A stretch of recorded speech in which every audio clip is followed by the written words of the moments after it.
Bonjour à tous, bienvenue pour ce nouveau podcast de Slow Wild Cosmos. Je sais, ça fait super longtemps que je ne vous ai pas fait de podcast. J'étais beaucoup en déplacement les derniers mois. Là, j'en profite pour vous en tourner plusieurs d'un coup, vous allez voir, pour les prochaines semaines, normalement, il y aura de quoi. Voilà, c'est ma petite explication. J'espère que je ne vous ai pas trop manqué sous ce format-là. Hein, j'ai réussi à tenir le cap pour les vidéos des lunes. Donc c'est ça.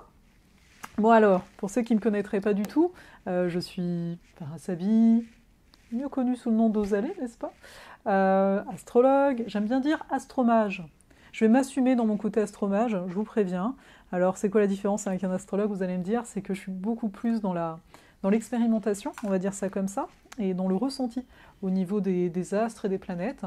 Et plus ça va aller, plus j'ai vraiment le goût, en tout cas je pense que déjà dans les vidéos d'une c'est un peu le cas, mais j'ai vraiment le goût de vous partager vraiment tout mon univers qui ne s'arrête pas qu'à l'astrologie, qui, même si c'est ma paire de lunettes, on va dire, prioritaire, voilà, il y a vraiment cette notion aussi de présence, de voir qu'on est vraiment en capacité de créer la vie, notre vie, hein, à travers notre vibration. Mais là, je m'enflamme. Donc voilà, on va s'arrêter là pour cette présentation un petit peu bizarre. Et on va se parler du thème de ce podcast-ci, de cet épisode-ci. Le thème, c'est l'harmonie dans le chaos. Alors oui, je vous le sors un peu du chapeau. L'harmonie dans le chaos. Vous voyez, quand je vous dis ça, il y a autant dans la notion d'harmonie un côté très balance. Dans la balance, on a donc Vénus. Vénus qui est, je viens de vous en parler, dans la vibration, dans l'attraction et compagnie. Donc quand quelqu'un va me dire je veux une vie plus harmonieuse, eh bien automatiquement, ça veut dire qu'actuellement règne une forme de chaos. Le chaos qui pourrait ici être en lien avec les énergies scorpionesques.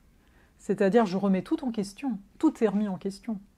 Et pourquoi j'ai appelé ça, là, pour ce podcast, on va dire, de retour, l'harmonie dans le chaos? C'est parce qu'actuellement, par rapport à mon ressenti, bien entendu, mais c'est vraiment ce qu'il se passe. C'est-à-dire que le monde qu'on a connu n'existe plus. Alors on peut me dire, mais si, regarde, non, il n'existe plus. En termes d'énergie, de vibration, il n'existe plus. Hein, je ne vais pas m'excuser pour ça, il n'existe vraiment plus. Alors oui, on a des choses en apparence qui sont là. Hein. C'est pas non plus un claquement de doigts, on s'entend. Hein, c'est pas la fin du monde qui nous est tombée dessus.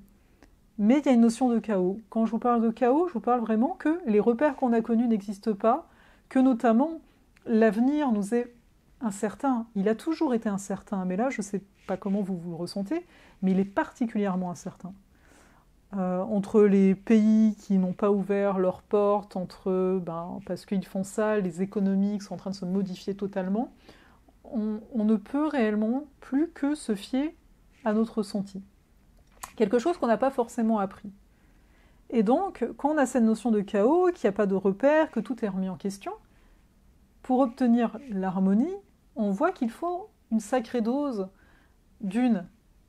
d'adaptation, mais non pas une adaptation finalement par rapport à ce que l'extérieur, encore une fois, va venir nous proposer, mais une adaptation par rapport à qu'est-ce qui vibre à l'intérieur de nous, par rapport à, j'aime à dire notre cœur, mais vous entendez, c'est ce qui a toujours été en nous, et là on doit s'adapter, c'est-à-dire on était habitué à écouter, on va dire, l'extérieur et à faire en fonction, et là c'est vraiment écouter, apprendre, s'adapter à écouter d'un coup ce qu'il y a dedans.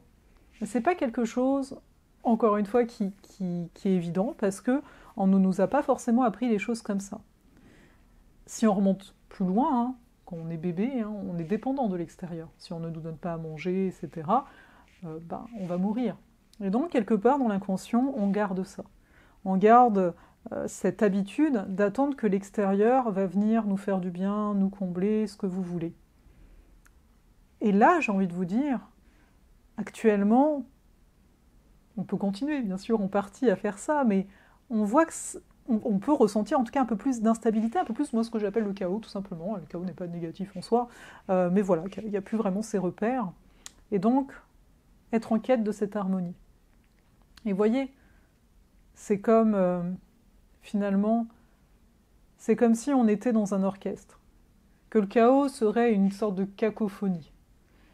Et on pourrait être avec notre instrument et attendre de se dire bon, sur qui je me fie, est-ce que je me fie par rapport au cymbale, ou est-ce que je me fie par rapport à l'autre violon, etc. Mais ils font n'importe quoi. Et donc trouver l'harmonie, pour avoir une symphonie, c'est finalement un moment se plonger à l'intérieur de nous pour ne plus entendre le brouhaha extérieur et commencer à jouer ce qui vient. Et si finalement tout le monde se connectait à l'intérieur pour voir ce qui vient, eh bien qu'est-ce qui se passerait ? Il se passerait que sans nous en rendre compte, on créerait cette fameuse symphonie. C'est-à-dire, parce qu'on serait plus, notre attention ne serait plus dispersée à l'extérieur à chercher quelque chose sur quoi s'accrocher. Il suffirait juste de se centrer dans une seule direction ici. Et là, je commencerai à jouer. Et l'autre aurait fait la même. Et puis, par la beauté de la vie, l'harmonie pour moi, elle est aussi synonyme beaucoup de beauté, eh bien, ce serait magnifique. On créerait une chanson qui n'aurait plus rien comme rapport avec la cacophonie qui était là juste avant. Donc voilà ce que j'avais envie de vous amener dans ce podcast-ci, l'harmonie dans le chaos. C'est un peu cette direction, à voir si ça fait écho avec vous. Mais à mon sens, il n'y a vraiment que comme ça, actuellement, qu'on peut trouver une harmonie. Je vais m'arrêter là. Vous pouvez me suivre sur les réseaux, Instagram, Facebook, surtout l'infolettre. Petite info encore, l'infolettre, je suis vraiment en préparation de plein de choses actuellement. J'attends juste d'être vraiment plus posée pour pouvoir construire tout ça. Mais voilà, il y a des nouveautés qui vont s'en venir, donc n'hésitez vraiment pas. Tout en gardant bien entendu à l'esprit que c'est une infolettre. Donc c'est naturel que je vais vous parler de temps à autre des offres que je propose, comme je le fais là dans le cadre des vidéos. Je dis ça parce que certaines personnes peuvent être des fois surprises, que c'est une infolettre, on me donne une information, mais je ne veux pas de celle-là, je veux que de celle-ci. Eh bien, on a tous ce discernement-là, et puis vous n'êtes pas obligé de tout lire non plus. Voilà. Bref, je vous souhaite une très belle journée ou une très belle soirée, et je vous dis à la semaine prochaine.